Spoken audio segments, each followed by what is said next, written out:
Thank you, Mr. Deputy Speaker.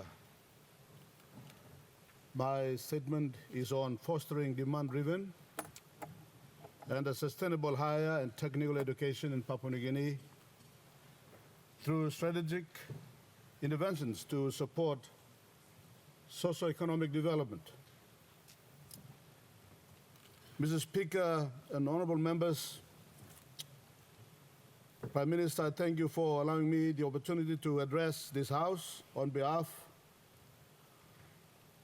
of my ministerial portfolio and department, the Ministerial Department of Higher Education, Research, Science and Technology.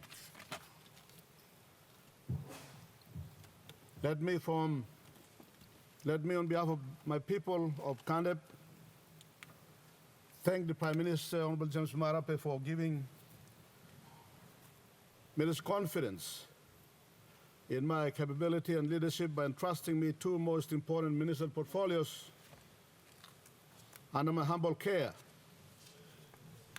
Ministry of Higher Education, Research, Science and Technology, or in short, we call DHEST, and Ministry of Sports. The two different portfolios, nonetheless, Mr. Speaker, they both address integral human development, the most important factor in human life. I shall present another paper on sports later. I commend and thank the Marape Rosa government for prioritizing and addressing integral human development through DHEST and sports to achieve quality well-being of our nation. The Prime Minister's continued personal support for progressive developments in the higher and technical education sector and sports in Papua New Guinea is a strategic step approach in the right direction. The Prime Minister's focus in these two sectors to have quality and productive human beings developed, who in turn will successfully develop the country, is one that I will apply my efforts to the best that I can to bring Marape Rosa government vision into realization. Mr. Speaker, I personally believe in knowledge and quality human growth and development. If you like, let me put it this way. My second religion to Christianity is integral human development. I believe in the development of the human person in every aspect of it. I believe unwaveringly that if we all as a nation develop human intellect, capability, and human skills, this country will be in safe hands for many, many years to come, because the future generations will have the country in their hands. Mr. Speaker, I wish to firstly inform the National Parliament of the current state of higher education and skills development in the country by presenting a brief overview of the progress of the higher and technical education reform. Secondly, in our endeavor to improve access, quality, relevance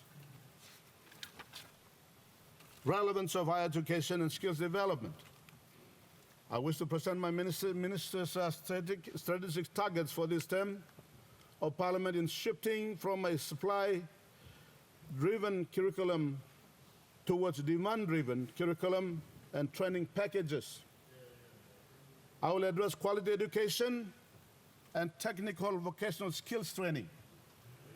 I'll also touch on a bit of resourcing at the end.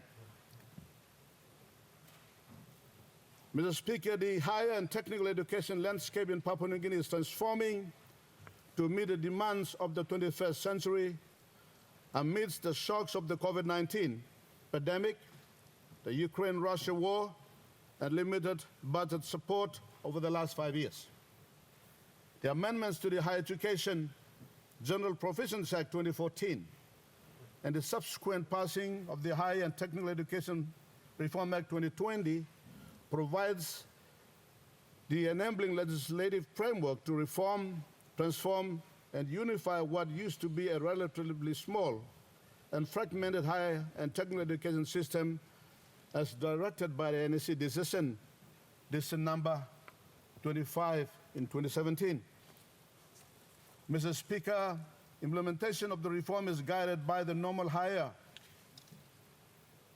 and technical education plan of 2021 to 2030 and National Skills Development Plan of 2021 to 2025.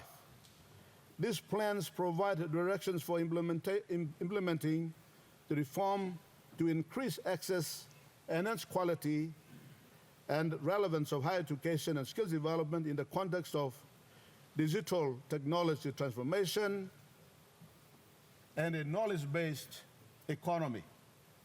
Mr. Speaker, the implementation of the higher and technical education reform is tied to the following 5 key result areas.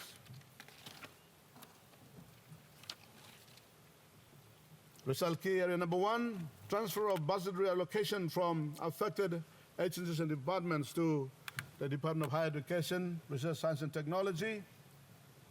Key result number 2, establishment of growing councils for transferred higher education institutions and implementations of governance manual for public higher education institutions. Key result area number 3, transfer of private sector registration and accreditation functions from National Training Council to the Department of Higher Education, Research, Science and Technology. Key result area number 4, establishment of new salaries, terms and conditions for higher education institutions, transfer of public servants from affected agencies, and finally, digitalization rollout strategy and system support for the Department of Higher Education, Research and Science Technology and all institutions. Mr. Speaker, I'm pleased to inform this Parliament that progress has been made in each of these 5 key result areas since 2021. In the last 12 months, 39 higher and technical education institutions that are state and church-owned institutions have been administered by DEST. There are 32 transferred institutions being transferred from departments and agencies to the Ministry of Higher Education, Research and Technology, and to the department. You'll see that at the attachment at the back of this statement, the names of those transferred institutions that I am referring to. In the 2022 national budget, this transfer of institutions and functions were complemented by transfer of recurrent budget lines for teacher colleges and technical colleges. Transfer of recurrent budgets for nursing and agriculture colleges is anticipated in the 2023 national budget, and others will follow suit in the next 5 years. Establishing a single coherent funding system and improved financial reporting are my ministry's and department's intention to improve the governance in the use of resources. Mr. Speaker, in addition, new governance arrangements under the Higher and Technical Education Reform Act intend to promote a semi-autonomous model for transferred institutions is being implemented. To date, 30 governing councils have been appointed by the National Higher and Technical Education Board, and 9 more will be appointed in the coming year. Mr. Speaker, the functions of registration and accreditation of private training institutions in the country was also transferred from the National Training Council under the Department of Labor and Industrial Relations to higher education. Increased access to higher education with placements from 11,000 in 2021 to 15,000 in 2022. Higher education is halfway to achieving the National Higher and Technical Education Plan goal of 30,000 placements per annum by 2030. Strategic imperatives for accelerating sector growth and expansion include facilitating institutional mergers, amalgamations, and new institutions, continuously improving sector regulation and compliance, and the rollout of DEST's digitalization strategy. Mr. Speaker, attracting and retaining qualified and competent academics and trainers is a critical contributor to the delivery of quality higher and technical education and training. I am pleased to inform this Parliament that under the new reform, new terms and conditions for transferring academic staff, including new performance-based contracts containing new remuneration scales and allowances, will be established. My department is working closely with the Department of Personnel Management to establish standardized organizational structures for these transferred institutions, new terms and conditions for staff of the transferred institutions, and also a refined organizational structure for Department of Higher Education, Research, Science and Technology. Mr. Speaker, I therefore am confident that the good Minister for Public Service will take note and ensure that the organizational structure for the higher education sector and transferred colleges will be approved urgently to support the implementation of the reform. The SNC, in my sincere request for approval of the department's organizational realigned structure and higher and technical institution structure, is to build the capacity of the department and college to develop, manage, and deliver Western and the base international standard quality education and trade skills, for which my policy is focused on. Regulation and compliance, Mr. Speaker, it's where I'm now going to. Mr. Speaker, the main policy goal for regulation and compliance is to continuously improve the regulatory and compliance system that ensures higher and technical education institutions meet national standards based on international best practices. I am of the strongest belief that I will guide the Marape Rosso government to develop quality education and skill development for our graduates. Mr. Speaker, the higher and technical education reform ensured a once fragmented regulatory system for post-secondary training is now unified under one policy and regulatory oversight or agency. All higher and technical education institutions, totaling a number of 57, are required by law to be registered by the National Higher Education or Higher and Technical Education Board.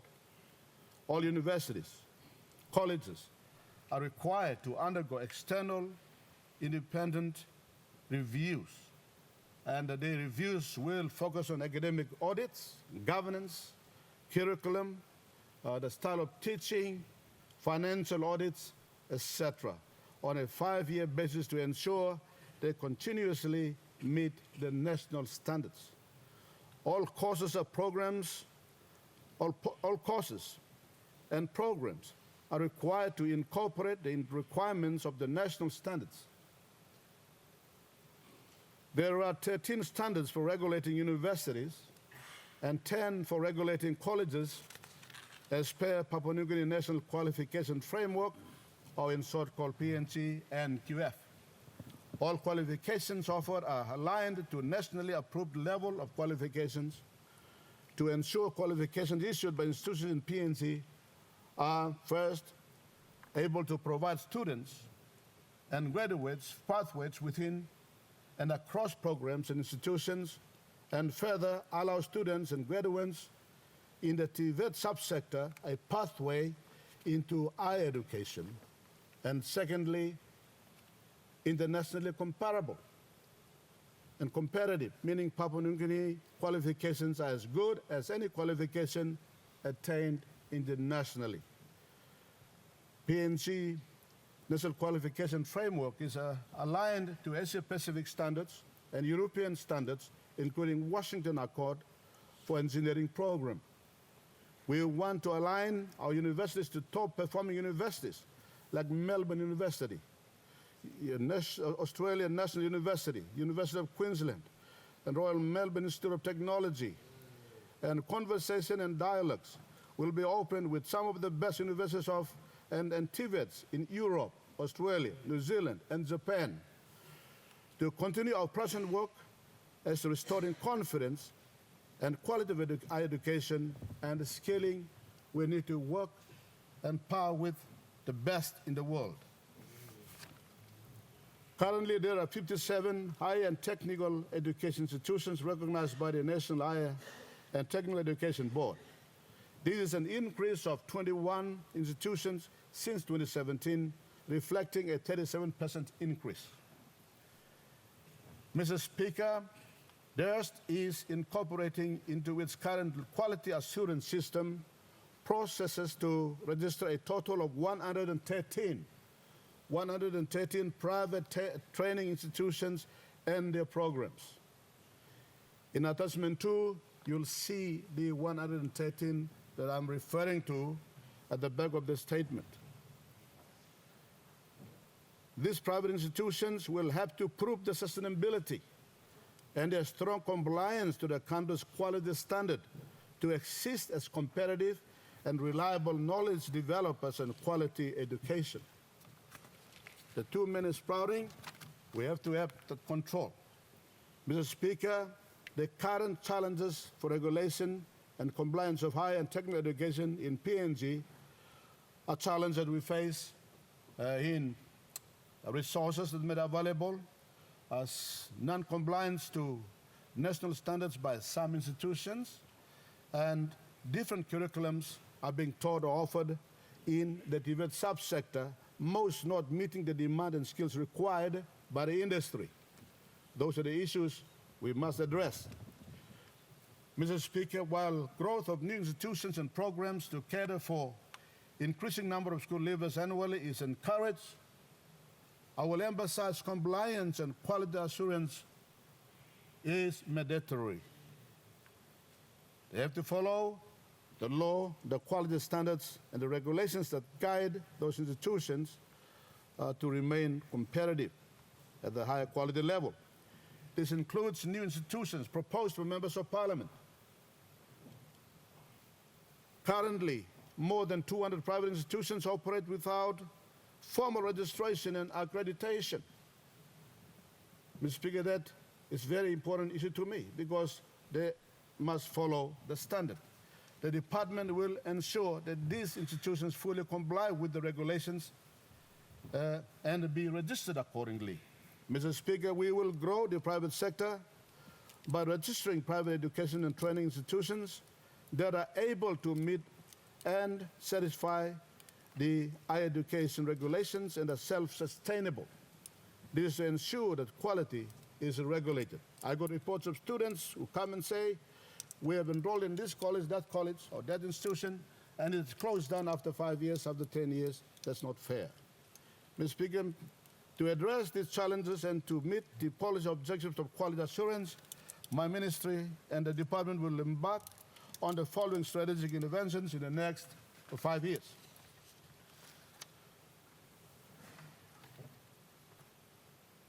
Enforcement of the fees and charges.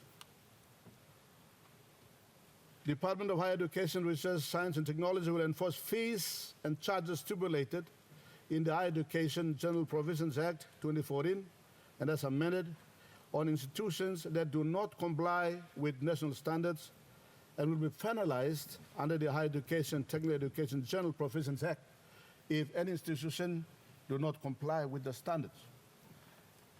And we will strengthen the registration and accreditation functions of the department itself. DEST will ensure higher and technical education institutions are registered and their programs are accredited. This includes instituting a continuous quality improvement culture within all institutions. Mr. Speaker, to enable quality assurance audits and program reviews are conducted, it will cost us like $3 million annually, and we are sure we will mobilize that.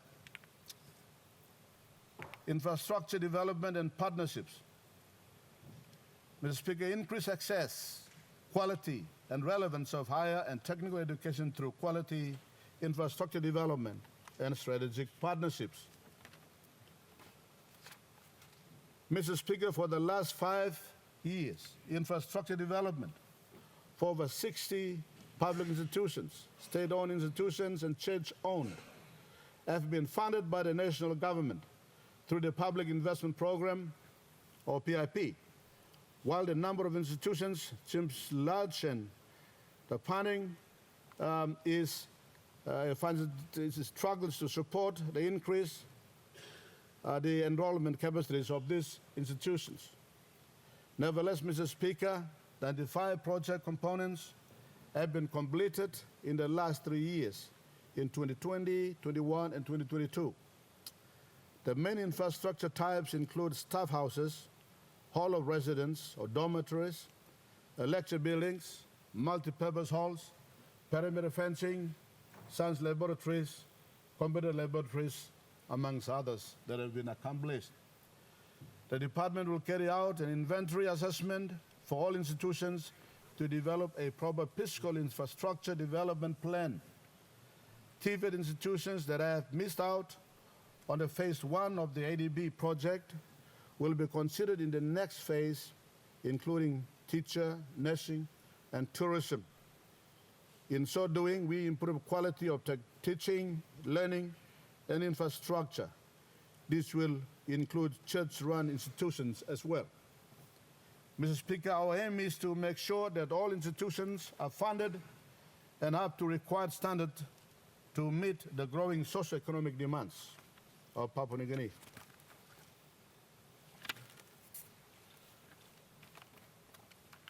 So as mentioned, some of the issues and challenges, Mr. Deputy Speaker. The main challenges in infrastructure development have been scarce funding and lack of capacity of institutions to deliver. It has been a trend in the last 10 years where actual funding received is less than the appropriated amount and significantly less than the requested amount. Another challenge facing has been that they need to relocate nursing colleges that are currently situated on land belonging to provincial health authorities, like in Eastern Islands and in Milne Bay Province. Way forward, how do we address that? In the next 5 years, Mr. Speaker, as for Poyle Minister, it is my intention to ensure access to adequate quality physical infrastructure and teaching and learning resources contribute to relevant skills development in the next 5 years. To achieve this, I am directing my department to effectively administer the implementation of physical infrastructures to meet national standards, procurement of teaching and learning resources, and establish project management systems and processes. To address these challenges, my ministry, through the HEST, will embark on the following interventions in the 5 years. Mr. Speaker, the HEST is taking a two-pronged approach to infrastructure development with the intention of increasing student enrollments. The first approach is to build two infrastructure in each of the existing institutions at a cost of 530 million approximately over the next 5 years.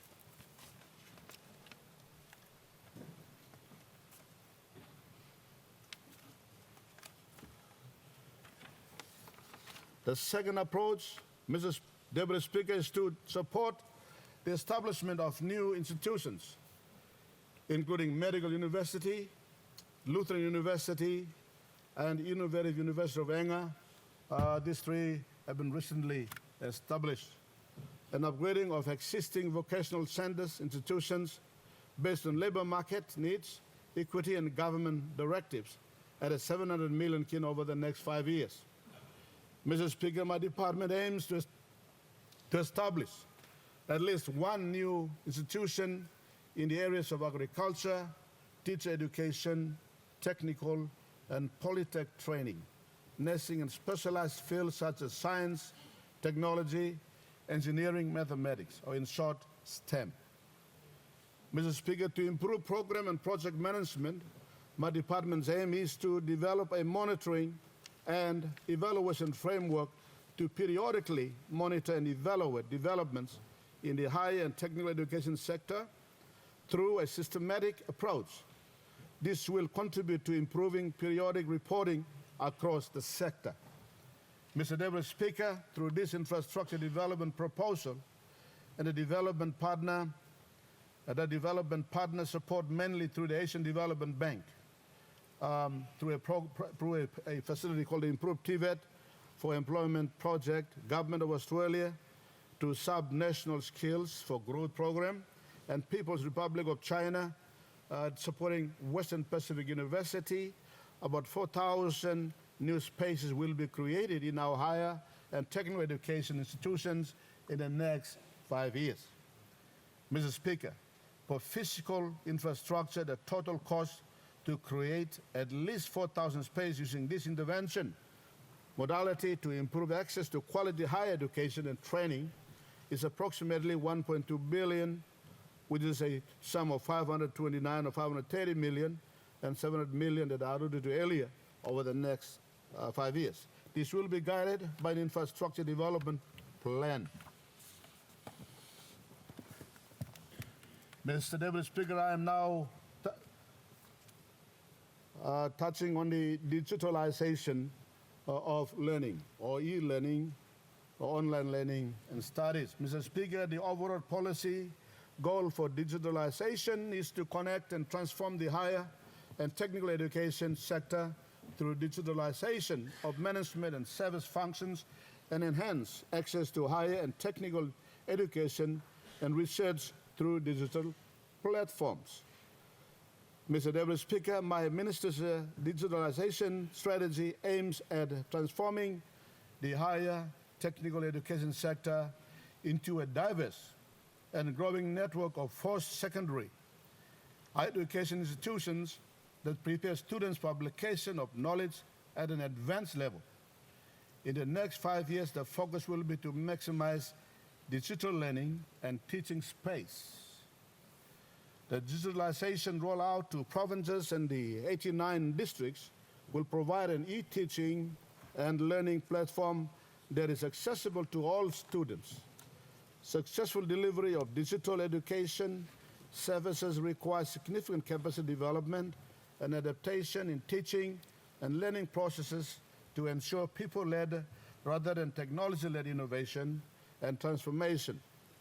Mr. Deputy Speaker, we're looking at models such as Japan National Broadcasting University, offering online tertiary qualification for over 50 years now, and also a model in Malaysian National Open University. Mr. Deputy Speaker, aspects of this broad digitalization plan has been implemented, which include the National Online Application System and National Online Selection System, which have replaced the manual school leavers forms that is being implemented by the department now, and the selections of grade 12 school leavers. The higher education loan program is also digitalized.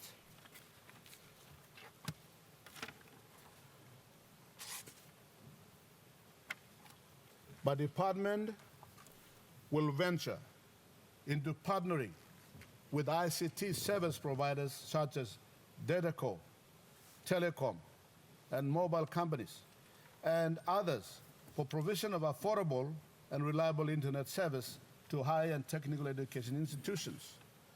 The HEST has also undertaken ICT capacity assessment for 18 institutions as pilot project to establish current capacities and what is immediately required. Mr. Deputy Speaker, I am confident that by working with the Minister of Information, Communication and Technology, we will be able to reach the target through online learning, and we will soon sign an agreement with DETCO to progress our digitalization strategy on the higher and technical education sector. Mr. Speaker, the lack of funding for digitalization and support systems rollout at DEST and institution levels remains a challenge, but I'm confident that we can mobilize resources to address this issue. The budget submission for that program stands at 59.3 million pursuant to the budget formation for next year. What's my 5-year target, Mr. Deputy Speaker? I intend to take a paced approach to digitalizing management and service functions within my ministry over the next 5 years. And this includes develop a digitalization strategy and implementation plan for the sector, including PNG National Open University. Secondly, digitalize Department of Higher Education, Research, Science, Technology systems, process and functions. And thirdly, we will implement national online application and selection systems in Papua New Guinea. And fourthly, we'll provide provision of internet services to cover at least 50% of public and technical education institutions throughout the country. Mr. Deputy Speaker, to implement this phased approach to digitalizing the sector will require an investment of 81 million over 5 years. For instance, internet connectivity, e-library, database management system, and infrastructure. Mr. Deputy Speaker, given the digital information and health pandemic, natural disasters, I'm now placing digitalization as a strategic priority to improve teaching and learning in a secure environment. That is learning from COVID-19 pandemic. It has been, on the other side of the coin, a blessing in disguise. So we go into digitalizing our all activities. Employability and skills development. Mr. Speaker, my focus on education and training is on educating and training our graduates to be readily employable for domestic, regional, and global labor markets relevant for the 21st century. Furthermore, my department will focus on developing the national training package, the curriculum, based on industry demand and requirements. The vehicle to drive this priority is the National Skills Development Agency. There's no point in teaching or training our graduates if they do not meet the demand in the industry. We must be market-driven. Mr. Speaker, the National Skills Development Agency is an agency within my ministry established in 2019 following a directive from the Prime Minister in 2018 to have a National Skills Agency under the legislative framework, which is the Higher Education General Provisions Act 2014.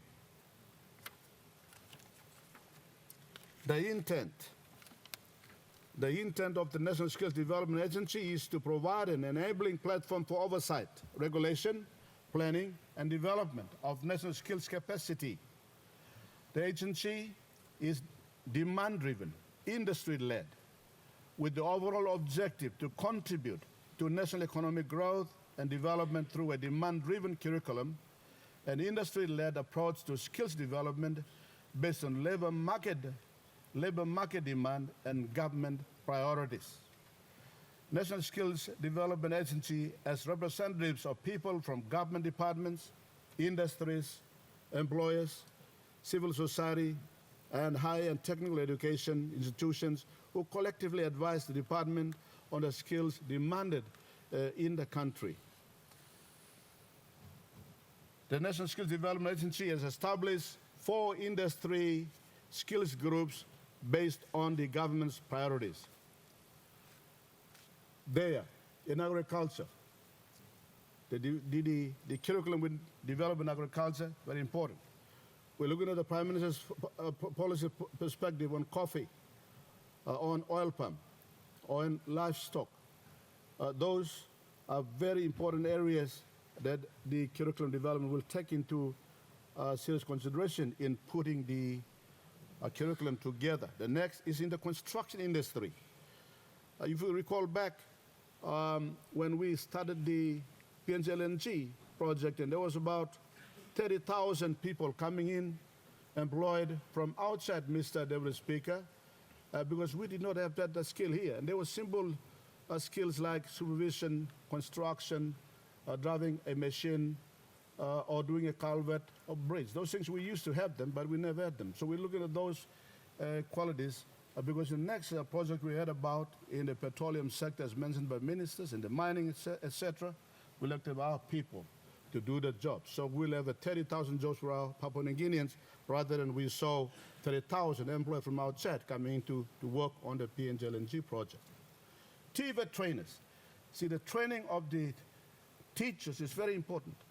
I have a family member who's a teacher, Mr. the Speaker, and she told me that there's these teachers who come into teaching at a high school or a secondary school, and then she says, I did not see a teacher in that person. And I asked her, what do you mean by that? Because she was teaching for the last 30, 40 years. And then she says, because they were not trained to teach. They were packed in their brain with knowledge, and a lot of knowledge, but they come into the classroom, they cannot impart that through a teaching talent to the student. So, Mr. Deputy Speaker, the TVET trainers, we're looking at how do we train teachers, not just knowledge people, just teachers to teach people properly, and that is what this program looks at. And fisheries is a very important sector. There's a lot of work done in fisheries, and we need to develop our people there so they run them. Curriculum development we are undertaking now will address developing skills in oil palm, coffee, livestock, and MSME, or micro, small, medium enterprises in general under agriculture and all these other sectors that I alluded to. Work is currently in progress to establishing the nursing, tourism and hospitality, petroleum and mining, ICT, SME, downstream processing industry skills groups. The first phase funding from Asian Development Bank will focus on 5 key areas: the TVET colleges governance and management, high-quality teacher training, curriculum for TVET demand-driven programs, gender-responsive TVET infrastructure and equipment, national TVET governance, and industry linkages. The next phase of ADB will consider implementing the NSC decision 2019 to roll out colleges in the 89 districts. And I would like to continue to enjoy the partnership with ADB, because ADB have been very strong and unwavering in their support in partnership to this country. Mr. Deputy Speaker, I might say when you look at gender-friendly, gender-responsive TVET, and I was a bit confused when the ADB guy and me, we discussed on this issue, and I asked, well, in a construction field, you do not create a different construction environment for the ladies and another one for the men. And I said that this is the same that they work in. But then gave me an example of University of Technology. When you go to University of Technology, Mr. Deputy Speaker, you find there's no female student toilet. And I learned that those things are quite important in the studying environment. The next phase of ADP depends on the successful of phase number 1. Therefore, budgetary support is very important, especially counterpart funding, and must commence immediately the counterpart funding allocation in the 2023 budget. I have confidence in the Treasurer that he will do accordingly, because he is taking lead in that loan.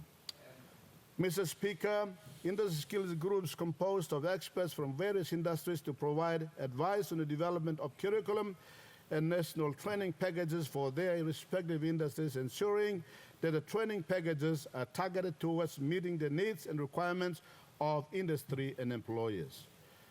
Mr. Deputy Speaker, demand-driven curriculum to ensure that graduates are equipped with relevant skills needed in the industries, making them compatible and employable both locally and globally.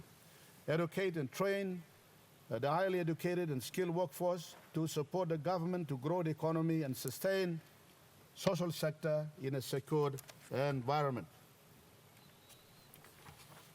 Mr. Deputy Speaker, the way forward in that area that I'm addressing the next 5 years will include, firstly, identify and prioritize additional industry skills groups according to government priorities and labor market demands. We will focus on providing relevant academic programs in the areas of science, technology, engineering, and mathematics, and sociology that addresses political, economic, social, and technological challenges. We've been talking about economic development, but I'm emphasizing socio-economic development in these curriculums that we're developing. Secondly, ensure delivery of the national training packages as a pilot delivery. Mr. Deputy Speaker, in the long term, the National Skills Development Agency is intended to be established as a standalone authority We'll be discussing with the Prime Minister and other ministers and other stakeholders on this, if we can make it separate or create as an entity on its own to focus on the skills development. Mr. Deputy Speaker, to progress the work of the National Skills Development Agency and improve quality assurance of technical education and training in the next 5 years, an estimated of 4.3 million is required. This will cover development and pilot delivery of additional 20 training packages. This is critical to ensure standardization of training driven by industry demands. So, Mr. Speaker, what we're doing is we are putting a new package of standards based on quality curriculum that is industry-driven, that is market-driven. And I'm confident we will have that money, Mr. Speaker. Sustainable resourcing. Mr. Speaker, the government plans to expand current capacities in universities and colleges by 100% the next decade, with an emphasis on addressing skill shortage in sectors such as the health and medical, nursing, teaching, and technical fields. This will require increased government investment in the higher and technical education sector. Mr. Speaker, innovative funding sources will be pursued to complement the traditional funding streams of government, which are highly subject to boom and bust cycles of the economy. This will include promoting existing tax incentives, sovereign wealth fund to benefit the education sector, establishment of the Higher Education Endowment Fund, and donations, amongst others. Honorable Deputy Speaker, let me put on record that I was instrumental in establishing, one of those instrumental in establishing the Sovereign Wealth Fund, to which the Higher Education Endowment Fund should be a component. Now that I have this responsibility, we will help to make sure we create innovative ways of financing higher education rather than just waiting on the budget. Issues and challenges that I face. Mr. Speaker, the funding allocation to my department for the last 5 years, 2018-2022, indicates an inconsistent trend which has affected service delivery in the sector. Massive budget cuts are recorded in each year, 37.5 million in 2018, 35.1 million in 2019, 38.3 million in 2020, 8.6 million in 2021, 23.3 million in 2022 respectively through the supplementary budget. I will hope that we will not cut budgets. Mr. Deputy Speaker, funds were mostly cut under the PIP and government scholarship tests program. Despite the funding issues, my department continued to deliver impact projects such as the sector reforms, higher education loan program, or in short, HELP, ICT infrastructure, which when fully developed and stabilized, will revolutionize and transform the teaching and learning delivery system. Mr. Deputy Speaker, comparing the trend of funding with the increasing number of students, institutions, the budgetary appropriation is declining in the opposite direction. Mr. Speaker, how I, as Minister responsible, will not allow this illogical and unjustified funding trend to continue. We're increasing universities and TVET colleges, but then the financing of it is going in the opposite direction. That is foolish. We cannot do that. Mr. Speaker, I've given, to justify that, I've given a table that to show the trend. Mr. Speaker, obtaining a tertiary qualification is becoming more expensive and more of a burden is being shared by parents and students. National government spending on higher education has decreased in real terms and has not kept up with inflation. The unit cost of educating a student has increased due to change in economic situation and consumer price index, CPI, which has resulted in increasing school fees. My department, in partnership with National Research Institution and University of Papua New Guinea, is currently undertaking research on the unit cost to inform budgetary support and also to look at innovative ways as to how we can provide enough resourcing to support students. Mr. Speaker, according to the Higher Education Financing Report, PNG Invest, that's from the statistics that have been presented, some of which are presented in this paper, PNG invests only about 0.66% of its GDP on higher education compared to countries with well-established higher education systems whose governments spend at least a minimum of 1.8% of their GDP on their higher and technical education sector. For development to occur, we need to invest more in developing mindsets, the intellect, the capabilities, and infrastructures that enable that. I'm sure we will, in the immediate and due course, will improve in the financing perspective subject to our economy. Buildings must be designed and built based on approved building designs and standards. Buildings should not mushroom without proper planning in order to withstand natural disasters. Therefore, Marape Rosa government will look into development perspective differently to develop education and skill development. I, as Minister, will provide good governance and management to ensure that funding is put to good use in erecting infrastructure that is durable. Mr. Speaker, the annual budget appropriation, I'm sure, to work with the Honourable Good Treasurer to rationalize and mobilize resources for allocation to this priority sector. I will ensure good governance and prudent spending of the limited resources in this space of human resource development in implementing the priorities of the higher and technical education sector. Therefore, in the next 5 years, we will aim to seek an increased budget allocation to the higher and technical education sector through the national budget process and also seek other sources of funding. Mr. Deputy Speaker, NSC has approved the establishment of a higher education endowment fund for planned commencement in 2023. The Higher Education Endowment Fund will be the mechanism to facilitate other sustainable financing support from donors, the private sector, and other potential partners to develop the higher and technical education sector. Mr. Speaker, an early income stream into the fund will be the repayment of help with the Student Support Loan Program from graduating scholars, quality assurance fees, and potentially a portion of the Sovereign Wealth Fund. It is anticipated that once established into the next 5 years, it should provide an additional funding of about 30 million annually and increase as it generates income.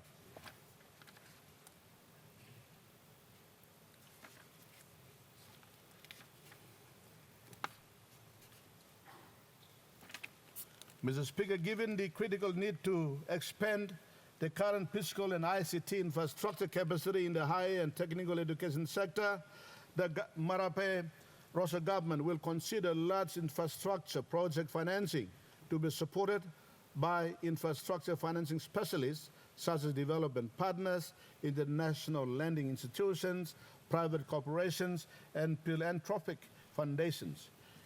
Early next year, I will commence gathering views from stakeholders on funding the sector. The best approach that I am intending to do is to hold a conference to bring some ideas from experts in the industry to come up as to how we can sustain higher education and TVET in the country in the long term by creating the sustainable resourcing facility or resourcing program.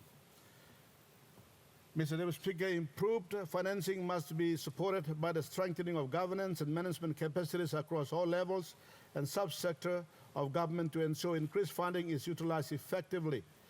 The government will promote the establishment of an effective funding model that is guided by a higher and technical education sector medium-term investment plan to foster and perform-oriented approach. I, as the Minister, have zero tolerance for abuse, mismanagement, and misappropriation of public funds and a complexity work ethics in the area that I'm responsible for. I have a vision to ensure that the Marape government's vision is achieved by prudent governance. You can see some tables there that give some statistics, but Mr. Deputy Speaker, I will look that for your own lesson reading, and I'll continue to the statement. Mr. Deputy Speaker, the higher and technical education sector has been faced with challenges of implementing and successfully delivering programs and projects. These challenges, however, when addressed, will greatly enhance the implementation process as well as assist my department in achieving key milestones and deliverables. My department has addressed some of the challenges and continues to work towards improving its systems and processes. Mr. Deputy Speaker, the main challenge faced in implementing the programs and projects, amongst others, is the scarce resource, and this continues to be the main challenge, but is surmountable. It is surmountable. In driving the aspirations of the country's high and technical education, I will work tirelessly to create strategic and innovative financing with the support of the Prime Minister and Treasurer, so that we have some sustainable financing in this sector. Mr. Speaker, to summarize, my ministry and department is committed to addressing access.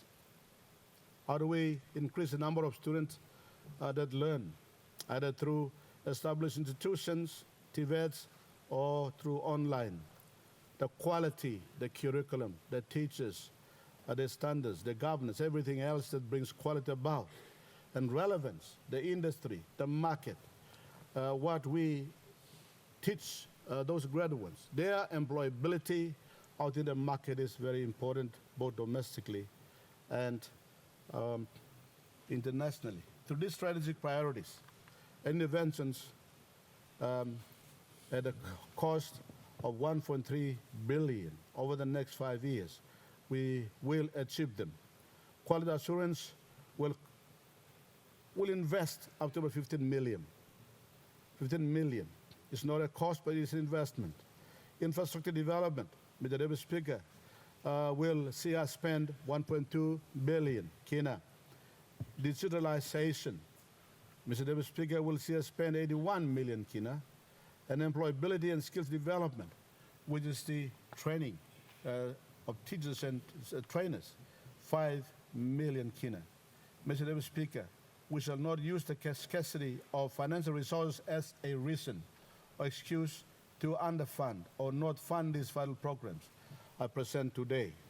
Where there is no cash flow in our system, DEST and TVET will find creative ways with our development partners and other areas to fund these activities, to flourish so that our people are adequately equipped with the appropriate skills to find life skills jobs, to put bread and butter on the table. In the face of the post-COVID-19 and uncertainties driven by technological transformation in a knowledge-based economy, our midterm policy areas and strategic actions are designed to read the signals, adapt, and respond to surprises in the rapidly changing environment. Mr. Deputy Speaker, I would like to ask this 11th Parliament to support my ministry's strategies to unify and transform the higher and technical education system in order to establish quality education and skill development platform for Papua New Guinea. The Ministry for Higher Education, Science and Research and Technology is convinced that investment in the higher education sector is critical for economic growth, poverty reduction, and in making Papua New Guinea a smart, wise, fair, and healthy and happy society by 2050 as per our Vision 2050. Mr. Deputy Speaker, allow me to finish off by saying that may this Honorable House of the People make integral human development its next religion to Christianity.